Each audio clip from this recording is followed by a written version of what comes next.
નમસ્કાર દર્શક મિત્રો, ફોકલ પોઈન્ટ બાય અજય ઉમટમાં ફરી એકવાર આપ સૌનું સ્વાગત છે.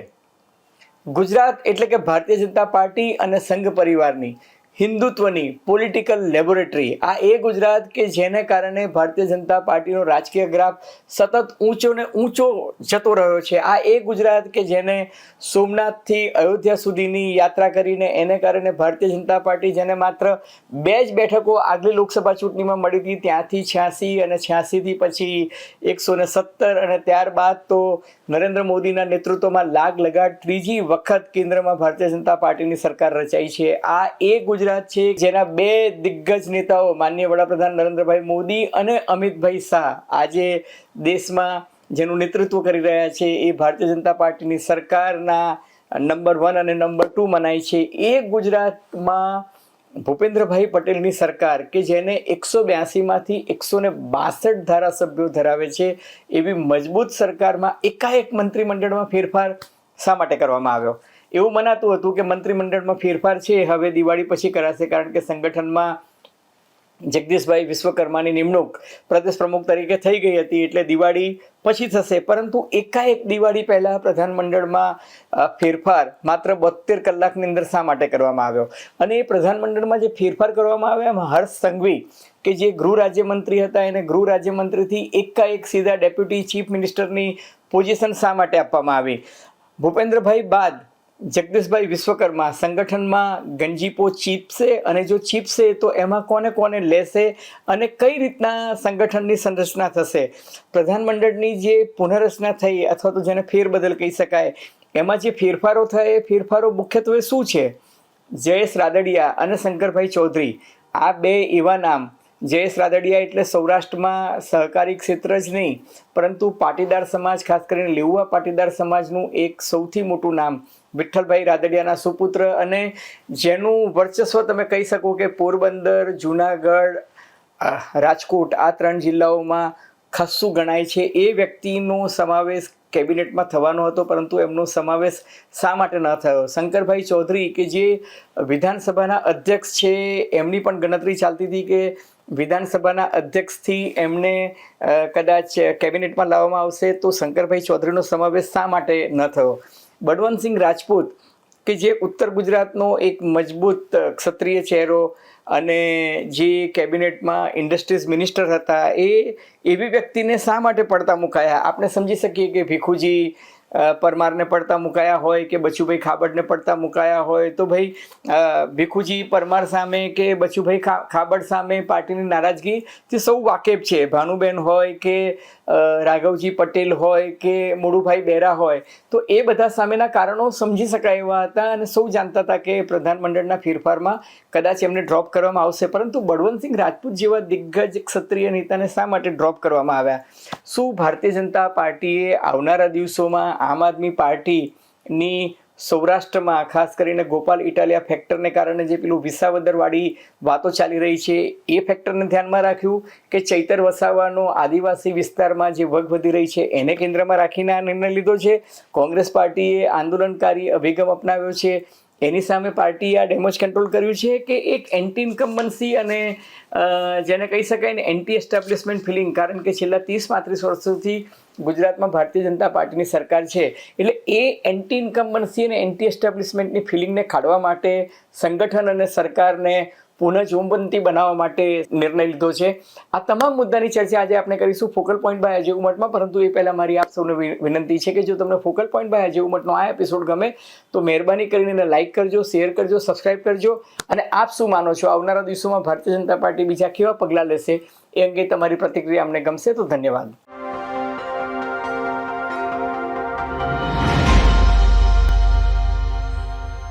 તો મિત્રો, ભૂપેન્દ્ર પટેલ સરકારમાં એવું કહેવાતું હતું કે મંત્રીમંડળમાં ફેરફાર જે છે એ કદાચ દિવાળી બાદ થશે, પરંતુ ત્યારબાદ હાઈકમાન્ડમાંથી સૂચના આવી કે નરેન્દ્રભાઈ મોદીના જે સરકારમાં 24 વર્ષ પૂરા થઈ રહ્યા છે એ વિકાસ સપ્તાહની જે ઉજવણી થવાની હતી એ વિકાસ સપ્તાહની ઉજવણીના બરાબર 4 દિવસ પહેલાં જગદીશભાઈ વિશ્વકર્માની પ્રદેશ પ્રમુખ તરીકે નિમણૂક થઈ ગઈ અને ત્યારબાદ નક્કી કરવામાં આવ્યું કે વિકાસ સપ્તાહ પૂરું થાય એના 4 દિવસમાં પ્રધાનમંડળમાં પણ ફેરફાર કરી દેવો, જેથી નવા વર્ષમાં નવી દિલ્હી નવા દાવ સાથે પાર્ટી જે છે એ અને સંગઠન પૂરી તાકાતથી જનતા વચ્ચે નેતાઓ જઈ શકે.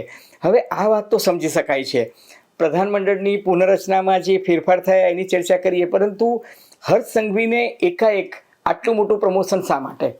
હર્ષ સંઘવી દક્ષિણ ગુજરાતના છે, સુરતનો એક મજબૂત ચહેરો છે. હવે અમદાવાદ શહેર જે છે એ તમને વિધાનસભાની 24 બેઠકો જીતી આપતું હોય તો સુરત જે છે એ પણ તમને 21 બેઠકો આપે છે. ત્યાં અગાઉ CR પાટીલ હતા જે પ્રદેશ પ્રમુખ હતા, પરંતુ આજની તારીખે ત્યાં CR પાટીલ નથી, કારણ કે એમનો સમાવેશ કેન્દ્રીય પ્રધાનમંડળમાં થયો છે. તો સુરત જે છે એને પણ મજબૂત બનાવવું પડે, કારણ કે અમદાવાદમાં તમારી પાસે પશ્ચિમમાંથી મુખ્યમંત્રી છે અને પૂર્વ વિસ્તારમાંથી જગદીશ પંચાલ છે.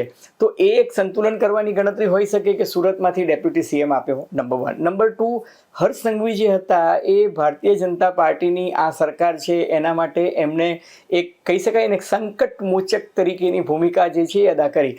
ભારતીય જનતા પાર્ટી પાસે કોઈ પણ સંકટ આવે, માની લો કે ડીસાની ફટાકડા ફેક્ટરીમાં આગ લાગતી હોય, કે વડોદરા પાસે ગંભીરા બ્રિજ તૂટી જાય, કે રાજકોટમાં TRP કાંડ થાય, કે મોરબીનો બ્રિજ તૂટી જાય, કે હરણીમાં બોટ કાંડ થાય, કે અમદાવાદમાં ચંડોળા તળાવમાંથી તમારે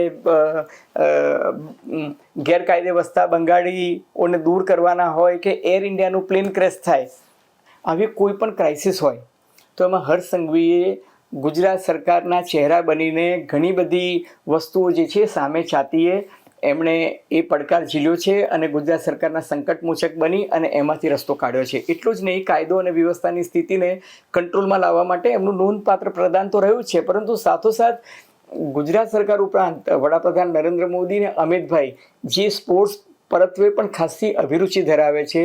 ગુજરાતમાં ઓલિમ્પિક્સ ગેમ 2036માં યોજવાની સરકારની નેમ છે.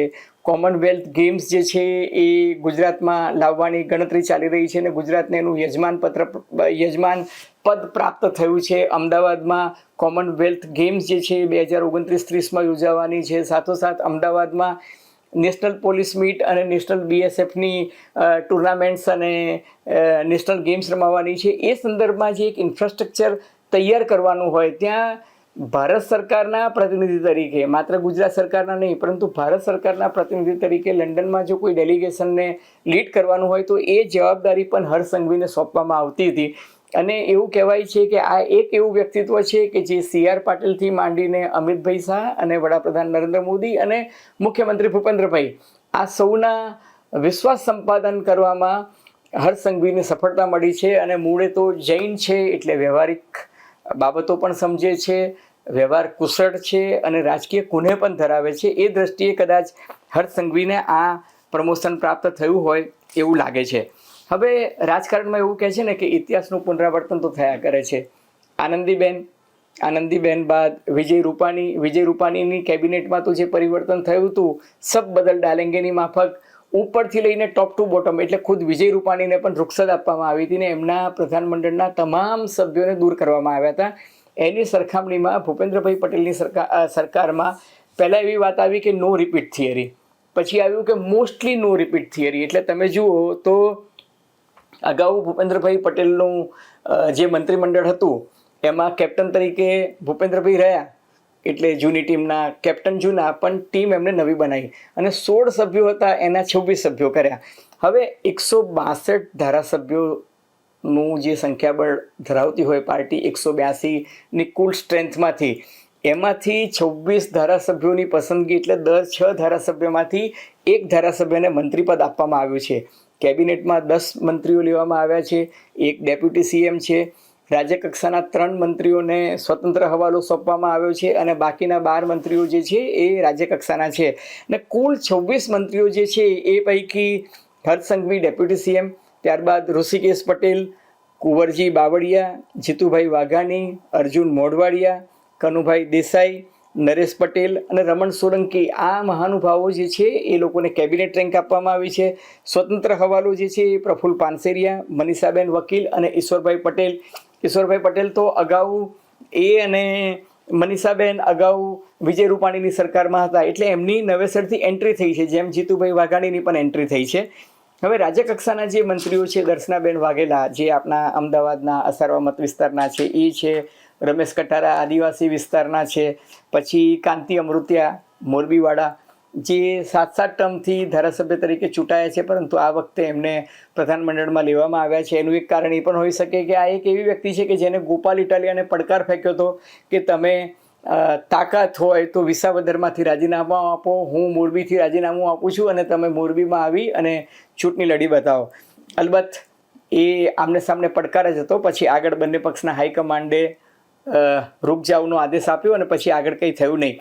કૌશિક વેકરિયા કે જેને પરેશ ધાનાણીને અમરેલીમાં હરાવ્યા હતા, પ્રવીણ માળી ડીસાના, જયરામ ગામિત ફરી પાછા એક આદિવાસી વિસ્તારના, ત્રિકમ છાંગા એટલે કચ્છના ધારાસભ્ય અને બહુ સરસ છબી ધરાવે છે, કમલેશભાઈ પટેલ હોય, સંજય મહિડા હોય, પીસી બરંડા કે જે ભૂતપૂર્વ આઈપીએસ ઓફિસર રહી ચૂક્યા છે એ, અને સ્વરૂપજી ઠાકોર કે જેને વાવ બેઠકમાં ગેનીબેન ઠાકોરનો જે ગઢ ગણાતો હતો અને લોકસભામાં ગેનીબેન ઠાકોર બનાસકાંઠાની સીટ જીતી ગયા હતા અને એની જે વિધાનસભાની બેઠક ખાલી પડી એમાં સ્વરૂપજી ઠાકોર ચૂંટણી જીત્યા, એને કારણે એમનો સમાવેશ કરવામાં આવ્યો. અને રીવાબા જાડેજા એક મહિલા ચહેરો તો ખરો, સેલિબ્રિટી સ્ટેટસ પણ ખરું, પરંતુ સાથોસાથ જામનગર જિલ્લાના 2 દિગ્ગજ નેતાઓ મોડુભાઈ બેરા આહિર સમાજના અને બીજી બાજુ જોવા જાવ તો રાઘવજી પટેલ કે જે પાટીદાર સમાજના નેતા છે, એ બંનેને પડતા મૂક્યા અને એને કારણે રીવાબા જાડેજાને લીધા. અને રીવાબા જાડેજા લીધા એનું એક કારણ એ પણ છે સેલિબ્રિટી સ્ટેટસ ઉપરાંત કે બળવંતસિંહ રાજપૂતને જે પડતા મૂક્યા એની સામે વિકલ્પમાં એક ક્ષત્રિય ચહેરા તરીકે, મહિલા પ્રતિનિધિ તરીકે પણ એમને લેવામાં આવ્યા છે. હવે જે લોકોને પડતા મૂક્યા એ નામોની ચર્ચા કરીએ તો જગદીશ વિશ્વકર્મા જે છે એને સૌથી પહેલાં સ્વેચ્છાએ રાજીનામું પણ આપ્યું હતું અને બંગલો પણ ખાલી કરી દીધો હતો, કારણ કે એમણે એવું કહ્યું હતું કે ભાઈ એક વ્યક્તિ એક હોદ્દાની જે ભારતીય જનતા પાર્ટીની ફિલોસોફી છે એને અનુસરીને હું સ્વેચ્છાએ રાજીનામું આપું છું. અને એમણે ગઈકાલે પોતાનો બંગલો પણ ખાલી કરી દીધો હતો અને ત્યારબાદ બીજા 15 મંત્રીઓના રાજીનામા પણ એમણે લઈ લીધા હતા. બળવંતસિંહ રાજપૂત છે, મુડુ બેરા છે, રાઘવજીભાઈ છે, કુબેર ડિંડોર છે, ભાનુબેન બાબરિયા છે, મુકેશ પટેલ છે, ભીખુસિંહ પરમાર છે, કુંવરજી હળપતિ અને બચુ ખાબડ, આ 10 મંત્રીઓને પડતા મૂકવામાં આવ્યા અને બાકીના મેં તમને આગળ નામ કીધા એ લોકોને કેબિનેટમાં ચાલુ રાખ્યા. હવે કોંગ્રેસમાંથી ભાજપમાં આવેલા 2 ચહેરાઓ જે છે એ કેબિનેટ મંત્રી બન્યા છે. એક છે કુંવરજી બાવળિયા કે જે અગાઉ કેબિનેટમાં હતા, એ યથાવત રહ્યા, અને અર્જુન મોઢવાડિયા કે જે એક જમાનામાં કોંગ્રેસ પાર્ટીના સૌથી સિનિયર નેતા ગણાતા હતા, કોંગ્રેસ પાર્ટીના એ પ્રદેશ પ્રમુખ પણ હતા, કોંગ્રેસ પાર્ટીના લીડર ઓફ ઓપોઝિશન એટલે કે વિપક્ષી નેતા પણ હતા. અને એમને જ્યારે ભારતીય જનતા પાર્ટીમાં લાવવામાં આવ્યા હતા ત્યારે એમને વચન આપવામાં આવ્યું હતું કે તમને ભવિષ્યમાં કેબિનેટ મિનિસ્ટર બનાવવામાં આવશે. એટલે એ વચન જે છે એ પૂરું પાડવામાં આવ્યું છે. પરંતુ કોંગ્રેસમાંથી આવેલા બીજા નેતાઓ, દાખલા તરીકે અલ્પેશ ઠાકોર છે કે હાર્દિક પટેલ છે કે CJ ચાવડા છે, એ કદાચ આજે હતાશ થયા હશે. અને બળવંતસિંહ પણ કોંગ્રેસ છોડીને ભાજપમાં આવ્યા હતા, એમને એક વખત કેબિનેટ મંત્રી બનાવ્યા પરંતુ પાછળથી એમને ડ્રોપ કરી દેવામાં આવ્યા આજની તારીખમાં. હવે જયેશ રાદડિયા અને શંકર ચૌધરી, મેં તમને કહ્યું તેમ જયેશ રાદડિયા એટલે સૌરાષ્ટ્રનું એક બહુ જ મજબૂત ચહેરો, યુવાન પણ ખરા, સહકારી ક્ષેત્રમાં પણ એમનું વર્ચસ્વ અને લેઉવા પાટીદાર સમાજમાં પણ એમનું જેને કહી શકાય ને કે બહુ સારું પ્રભુત્વ છે. અને પોરબંદર, જુનાગઢ અને રાજકોટ જિલ્લામાં એમની સારી એવી રાજકીય વક છે. એ વ્યક્તિને શા માટે પડતો મૂકવામાં આવ્યો? એવું કહેવાય છે કે જુનાગઢ અને રાજકોટ આ 2 જિલ્લાના પરફોર્મન્સથી ભાજપનું હાઈકમાન્ડ નારાજ છે. ખાસ કરીને જુનાગઢમાં તમે જુઓ તો ગોપાલ ઇટાલિયા જે રીતે વિસાવદરની ચૂંટણી જીત્યા અને ત્યાં ભારતીય જનતા પાર્ટીએ પોતાની પૂરી તાકાત એડીથી માંડીને ચૂંટણીની તાકાત લગાવી છતાં પણ હાથ હેઠા પડ્યા અને ગોપાલ ઇટાલિયા જે રીતના ચૂંટણી જીતી ગયા એનાથી ભાજપ હાઈકમાન્ડ બહુ જ નારાજ હતું. અને એ બેઠકની જવાબદારી, એને જીતાડવાની જવાબદારી અથવા તો એ બેઠકના જેને કારભારી કહીએ છીએ જયેશ રાદડિયા હતા. એનાથી હાઈકમાન્ડમાં એમના માર્ક્સ કપાયા હતા. અને બીજું કે શંકર ચૌધરીની માફક જયેશ રાદડિયા પણ પોતાનું સહકારી ક્ષેત્ર પરનું જે આધિપત્ય છે અથવા તો એનું જે ક્ષેત્ર છે એ છોડવા માંગતા નથી. એટલે પછી સહકારી ક્ષેત્રને ભારતીય જનતા પાર્ટીના સંગઠન કે સરકારથી દૂર રાખવાનો કદાચ નિર્ણય હોય અને એના કારણે જ કદાચ એમને સત્તાથી વિમુખ રાખવામાં આવ્યા. હવે પ્રદેશની દૃષ્ટિએ તમે જોવા જાઓ તો સૌરાષ્ટ્રમાંથી 8 ધારાસભ્યોને મંત્રીપદ મળ્યું છે. એનો અર્થ એ કે લગભગ 30%થી વધુ પ્રતિનિધિત્વ સૌરાષ્ટ્રને આપ્યું છે. એનું કારણ એ છે કે સૌરાષ્ટ્રમાં જે રીતે કિસાન આંદોલન આકાર લઈ રહ્યું હતું, લઈ રહ્યું છે, સૌરાષ્ટ્રના કિસાનોમાં નારાજગી છે. નારાજગીના કારણો કપાસની કડદા પદ્ધતિ હોઈ શકે, ખેડૂતોને ટેકાના ભાવ નથી મળતા, સરકાર દ્વારા જે ખરીદી થાય છે એ અપૂરતી છે, પાક વીમા યોજનાની તકલીફો છે, એ ઉપરાંત સિંચાઈના પ્રશ્નો છે, વીજળીના પ્રશ્નો છે, ખાતરની ફાળવણીના આ બધા મુદ્દે જે કંઈ આંદોલન છેડવાની કોશિશ ગોપાલ ઇટાલિયા અને આમ આદમી પાર્ટી કરી રહી છે, કેજરીવાલ પણ ત્યાં આવવાની વાત ચાલી રહી છે. એટલે એ સંદર્ભમાં ડેમેજ કંટ્રોલ કરવા માટે સૌરાષ્ટ્રમાંથી જીતુભાઈ વાઘાણી જેવા જૂના અને જાણીતા દિગ્ગજ નેતાને પણ લાવવામાં આવ્યા છે અને એક ડેમેજ કંટ્રોલ કરવાની કવાયત જે છે એ પાર્ટીએ કરી છે. મધ્ય ગુજરાતમાંથી વડોદરા એને સામેલ કરું તો 5 જેટલા ચહેરા લેવામાં આવ્યા છે. એટલે સૌરાષ્ટ્રમાંથી 8, મધ્ય ગુજરાતમાંથી 5, ઉત્તર ગુજરાતમાંથી 5, એટલે કે એમાં હું અમદાવાદના દર્શનાબેન વાઘેલાનો પણ સમાવેશ કરું છું. એટલે 4 ઉત્તર ગુજરાતના અને 1 અમદાવાદના દર્શનાબેન, એટલે 5 એ રીતના. સાઉથ ગુજરાતનું, દક્ષિણ ગુજરાતનું પ્રતિનિધિત્વ જે છે એ લગભગ 6 જેટલું છે અને કચ્છના 1 પ્રતિનિધિ, એ રીતે કુલ 26 મંત્રીઓ જે છે એ આ કેબિનેટમાં છે. એ 26માંથી 6 જૂના અને 20 નવા ચહેરા છે.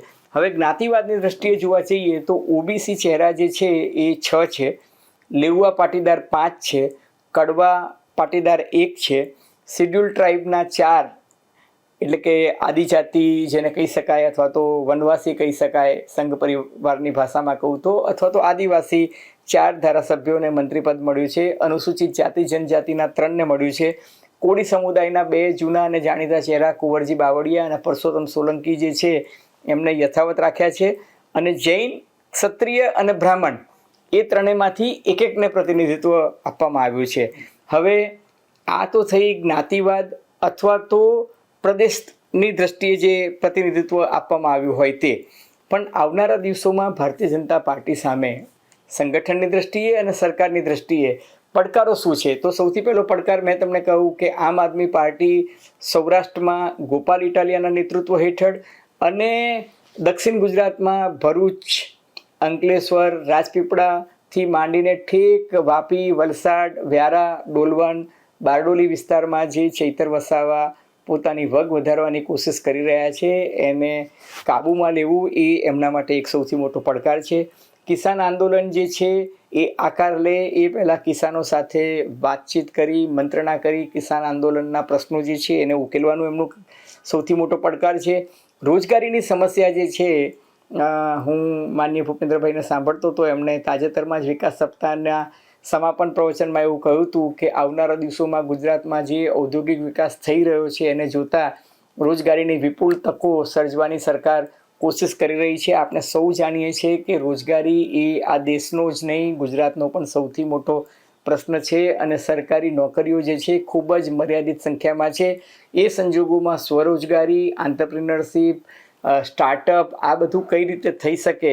ખાસ કરીને શ્રીમાન ડોનાલ્ડ ટ્રમ્પે જે રીતના ટેરિફનો એક આખો હાવ ઊભો કર્યો છે એ સંદર્ભમાં આત્મનિર્ભર ભારત જે છે એ સૌથી મોટો પડકાર છે અને ગુજરાતમાં એ પડકાર સવિશેષ છે કારણ કે ગુજરાત એ આ દેશનું ગ્રોથ એન્જિન મનાય છે. આદિવાસી વિસ્તારોમાં પણ ભારતીય જનતા પાર્ટીએ ભયંકર મહેનત કરવાની જરૂર છે. ખાસ કરીને આવનારા દિવસોમાં જિલ્લા પંચાયત અને મહાનગરપાલિકાની ચૂંટણીઓ આવી રહી છે અને એ મહાનગરપાલિકાની ચૂંટણી પહેલાં અને જિલ્લા પંચાયતોની ચૂંટણી પહેલાં જે નવું સીમાંકન થયું છે, નવી મહાનગરપાલિકાઓ આવી છે, પછી નડિયાદ મહાનગરપાલિકા આવી હોય, આણંદ મહાનગરપાલિકા આવી હોય, મહેસાણા નગરપાલિકા આવી હોય, તો એ આ નવી નગરપાલિકાઓની રચના થઈ છે. ત્યાં પણ ચૂંટણી છે, જિલ્લા પંચાયતોમાં પણ ચૂંટણી છે.